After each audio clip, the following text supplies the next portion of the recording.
নবী বলেন, কিসের অপেক্ষা করছো? আল্লাহ পাক সামর্থ্য দিয়েছেন, আর্থিক অবস্থা মোটামুটি সচ্ছল আছে, এমন ফকিরি নাই, গরিবই নাই, দারিদ্রতা নাই, চাইলে আপনি আল্লাহর ইবাদত করতে পারেন, কিন্তু এখনো মসজিদে যান না, নামাজ পড়েন না, তবে যাবেন কোন দিন? গরিব হয়ে গেলে যাবেন। ধন সব সময় থাকবে গ্যারান্টি কি আছে? এই সমাজের কোন মানুষ আর্থিক ভাবে সমৃদ্ধ ছিল, যাদের জীবন আর্থিক ভাবে যারা সচ্ছল ছিলেন, আগের চাইতে কমছে এমন মানুষ আছে না নাই? সামনে যারা করছেন ওয়াজের, কত মানুষকে বলছেন বেটা গত বছর দিছে রে, ঠিক আছে, কিন্তু এই বছর অবস্থা ভালো নয়। রাসূল বলছেন, তবে তুমি কিসের অপেক্ষা করো? এমন দারিদ্রতার অপেক্ষা করো যে দারিদ্রতা তোমাকে রব ভুলিয়ে দিবে। তুমি কি এমন দারিদ্রতার অপেক্ষা করছো, নাকি তুমি এমন ধনী হওয়ার অপেক্ষা করছো যে ধনী তোমাকে খোদাদ্রোহী বানায়া দিবে? কিছু মানুষের ধন যখন বেড়ে যায়, সম্পদ যখন বেড়ে যায়, মানুষ তখন খোদাদ্রোহী হয়ে যায়, আল্লাহ চিনে না, বান্দাও চিনে না, আছে না নাই? আল্লাহ রাসূল কালেক্টর পাঠালেন, যাও যাকাত উসুল করে নিয়ে আসো। যাকাত উসুল করার জন্য গেলেন, যাকাত উসুলকারী কালেক্টর আসলেন, আর এসে রিপোর্ট দিলেন, ইয়া রাসূলুল্লাহ, তিনজন যাকাত দেন। দেখেন না, সব খাতার মধ্যে মন্তব্যের ঘর আছে, মন্তব্য লিখুন। আপনি যাকাত কালেকশন করার জন্য গেলেন, বুখারী শরীফের বর্ণনা। নবীজি বলেন, নবীজির সাহাবী বলেন, ইয়া রাসূলুল্লাহ, সবাই যাকাত দিছে, তিনজন দেয় নাই, কয়জন? এর মধ্যে একজন ইবনু জামিল, আরেকজন খালিদ ইবনুল ওয়ালিদ। খালিদ সাইফুল্লাহ, সুবহানাল্লাহ, খালিদ সাইফুল্লাহ যাকাত দিছেন না। আর একজন নবীজির চাচা আব্বাস, সুবহানাল্লাহ বলেন, মুসলমান। ইয়া রাসূলুল্লাহ, আব্বাস যাকাত দেন নাই, খালিদ সাইফুল্লাহ যাকাত দেন নাই, ইবনু জামিলও যাকাত দেন নাই। আল্লাহর নবীজি সাল্লাল্লাহু আলাইহি ওয়াসাল্লাম অভিযোগের ভিত্তিতে এদের পক্ষে মন্তব্য করলেন, ইবনু জামিল যাকাত দেয় নাই, সে গরীব ছিল, আল্লাহ পাক রব্বুল ইজ্জত ওয়াল জালাল তাকে ধনী বানাইছেন, আমিও তার জন্য দোয়া করেছি, কিন্তু এত নিয়ম খারাপ হলো, এখন তার সম্পদের উপর আল্লাহর হকটাকেও সে ভুলে গেছে। নাউজুবিল্লাহ। এমন ভাবে দুনিয়াতে কত মানুষ আছে যারা আল্লাহর হকটা পর্যন্ত ভুলে যায়, আছে না নয়? গরিব ছিলেন কত মানুষ, আল্লাহ ধনী বানাইলেন, কিন্তু ধনী হওয়ার পরে রবকেই ভুলে গেলেন। তবে আব্বাস কেন দিলেন না? রাসূল বলেন, আব্বাস কেন দেন নাই? আব্বাসের আগামী বছরের যাকাত আমি গত বছর কালেকশন করে নিয়েছি। সুবহানাল্লাহ। আব্বাস কেন দেন নাই? আল্লাহর হাবিব বলেন, আমার কাছে লোকেরা আসে, আমার গরিব ফান্ড থেকে, গুরাবা ফান্ড থেকে, ওয়েলফেয়ার ফান্ড থেকে কিছু নেওয়ার জন্য। সব সময় থাকে না, কিন্তু লোকজন আশাবাদ দেয় না। আবার লোকজন আসলে নবী কেমনে ফেরত দিবেন? সুবহানাল্লাহ। নবীদের অভ্যাস ছিল, ওয়া আম্মাস সাইলা ফালা তানহার। আল্লাহ জানায় দিয়েছেন, যারা সওয়াল করে, যারা চায়, আপনি তাদেরকে ধমক দিয়ে ফেরায় দিলেন। তবে প্রফেশনাল ফকির যদি হয়, যদি প্রফেশনাল ফকির হয়, তবে আপনি তাদেরকে দেওয়া উচিত হবে না সব সময়। যদি দেন, তবে আল্লাহর উপর ভরসা করে দিয়েন, সদকার নিয়তে, এরা সব সময় করেন। তবে এদের অভ্যাস নষ্ট হয়, এই জন্য প্রফেশনাল ফকির যারা আছে, দেখবেন প্রতিদিন প্রতিদিন প্রতিদিন কয়েকদিন পর পর দেখবেন ফকির পাল্টে। জায়গা ঠিকই আছে, কিন্তু ফকির পাল্টে। কেমনে পাল্টে? ওটা একটা টিম আছে, টিম আছে, ওই টিমকে যদি দিবেন আপনার সদকা তো আদায় হবে, কিন্তু এদের অভ্যাস নষ্ট করার দরকার নাই।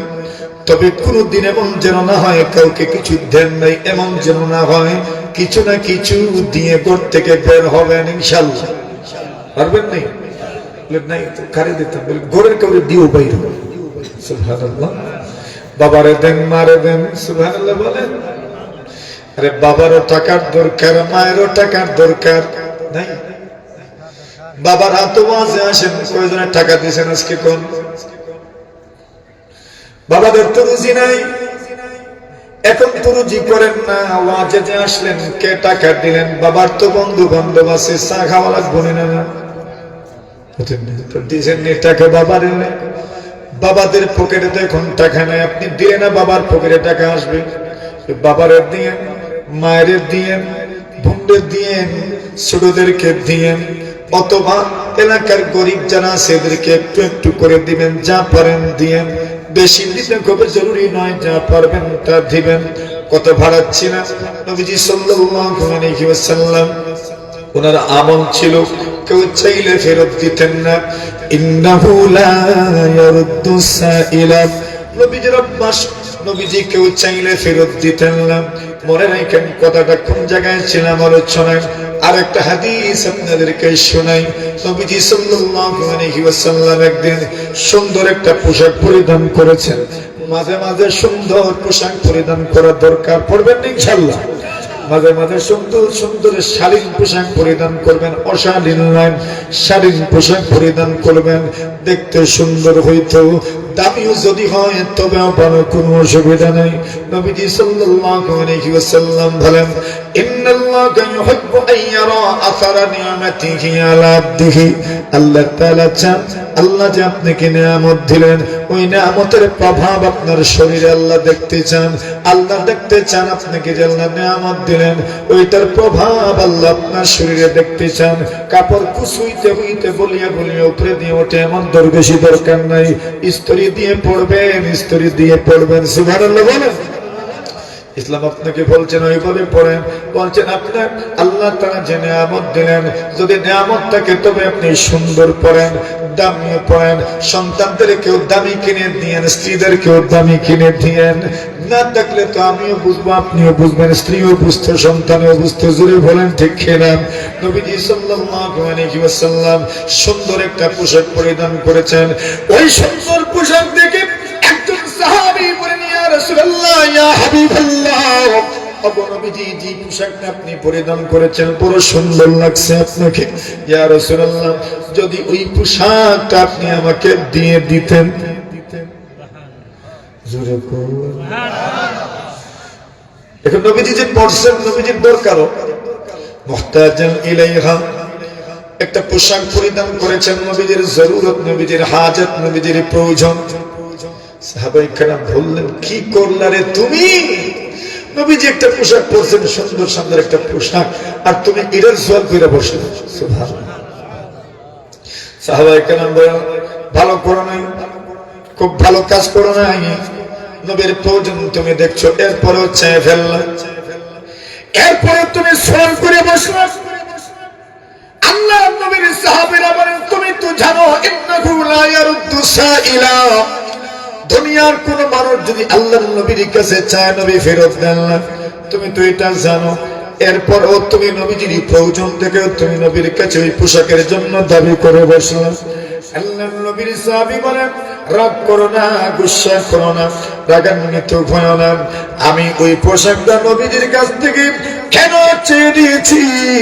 আমি পরিধান করার জন্য চেয়ে নেই নাই, আমি ওই পোশাকটা নবীজির কাছ থেকে চেয়ে নিয়েছি। কারণ হলো আমি চাই, আমি পছন্দ করি আল্লাহর নবীর গায়ে লেগেছে ওই পোশাকটা আমার কবরের পথে যাওয়ার সময় যেন আমার কাফন হয়। ওইটা আমার কাফন হইতো, এটা চাই। নবীর গায়ে লেগেছে, সুবহানাল্লাহ বল। নবীজির গায়ে যে পোশাকটা লেগেছে ওই পোশাকটা যেন আমার কাফন হয়, এই জন্য চাইছি পরিধান করার জন্য। আল্লাহু আকবার বলেন। আমাদের দেখানোর উদ্দেশ্য আল্লাহর রাসূল কাউকে ফেরত দিতেন না, খালি হাতে ফিরে দেন। ইন্নাহু লা নারুদ্দু সাইলা ওয়া আম্মাস সাইলা ফালা তানহার। আল্লাহর নবীজি এইবার যাকাত থেকেই তো দিবেন, সদকা ফিতরের ফান্ড থেকে দিবেন, নবীজি সাল্লাল্লাহু আলাইহি ওয়াসাল্লাম উশুরের ফান্ড থেকে দিবেন, অর্থাৎ ওয়েলফেয়ার ফান্ড যেটা আছে এটার থেকে রাসূল দিবেন।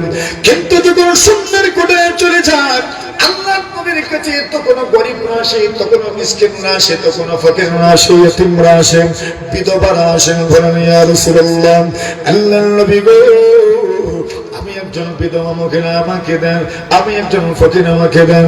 নবীজি এতিমের কাছ থেকে, এতিমের পক্ষ থেকে আমি এসেছি, এতিমকে আপনি দেন। নবীজি সাল্লাল্লাহু আলাইহি ওয়াসাল্লাম এতিমদের ভরণ পোষণ করতেন। পয়গম্বর সাল্লাল্লাহু আলাইহি ওয়াসাল্লাম মিসকিনদের ভরণ পোষণ করতেন। পয়গম্বর সাল্লাল্লাহু আলাইহি ওয়াসাল্লাম এই সমাজের জন্য যারা বোঝা, যারা প্রতিবন্ধী, ওই প্রতিবন্ধী মানুষগুলোর সেবায় আল্লাহ রাসূল নিয়োজিত থাকতেন। নবীজি সাল্লাল্লাহু আলাইহি ওয়াসাল্লাম পৃথিবীর সবচেয়ে শ্রেষ্ঠ সমাজ বিজ্ঞানী পয়গম্বর আরবি সাল্লাল্লাহু আলাইহি ওয়াসাল্লাম। এইবার রাসূল বলেন, আমার কাছে যখন লোকেরা আসে যাকাত নেওয়ার জন্য, সদকা নেওয়ার জন্য, চাঁদা নেওয়ার জন্য, দান নেওয়ার জন্য, অনুদান নেওয়ার জন্য, সহযোগিতা চাওয়ার জন্য যখন মানুষ আসে আমার কাছে, যে সব সময় তাকে বিষয়টা তো এমন নাম, অনেক সময় আমার সময় ছাড় আমার কাছে কিছুই নাই দেওয়ার মতো, আবার খালি কেমনে ফেরায় দেব? নবীর খেদমত থেকেও যদি খালি হাতে ফেরত যায় পাইবো আর কোন জায়গায়? আল্লাহর নবী বলেন, আমি খরচ করেও দিতাম, ঋণ করে হইলেও দিতাম। ঋণ কার কাছ থেকে আমি গিয়ে করব? নবী বলেন, আমি আমার চাচা আব্বাসের কাছে গিয়ে ঋণ করতাম। চাচা জীবো আমাকে আপনি ঋণ দেন। চাচাও জানতেন নিজের জন্য ঋণ করছেন না, অবশ্যই ফকির মিসকিনদের জন্য ঋণ করছেন, নিজের জন্য নয়। আল্লাহর নবীর সাহাবী নবীর চাচা আব্বাস ইবনে আব্দুল মুত্তালিব প্রশ্ন করেন, ইয়া রাসূলুল্লাহ, ইয়া হাবিবাল্লাহ, আল্লাহর নবী গো, আগামী বছরের যাকাত যদি আমি এই বছর দিয়ে দিই তবে আদায় হবে কি? নবী বলেন, আদায় হবে, কোনো অসুবিধা নাই। আল্লাহর হাবিব বলেন, আমি আমার চাচা আব্বাসের এই বছরের যাকাত গত বছরই আমি কালেকশন করে নিয়েছি। সুবহানাল্লাহ, এটা বাকি নেই, এটা আগেই নিয়েছি আমি কালেকশন করে। দেখছেন? সুবহানাল্লাহ। এর দ্বারা আমরা মাশাআল্লাহ বুঝলাম, অনেক সময় দেখবেন অনেক মানুষ সাহায্যের জন্য আপনার কাছে আসবে, এখন আপনি যে আপনার টাকা পয়সা দিয়ে সাহায্য করবেন এই সুযোগ আপনার কাছে নাও থাকতে পারে, তো হিসাব নিকাশ করে না, অগ্রিম 1 বছরের অগ্রিম যাকাত দিলেও যাকাত আদায় হয়ে যায়।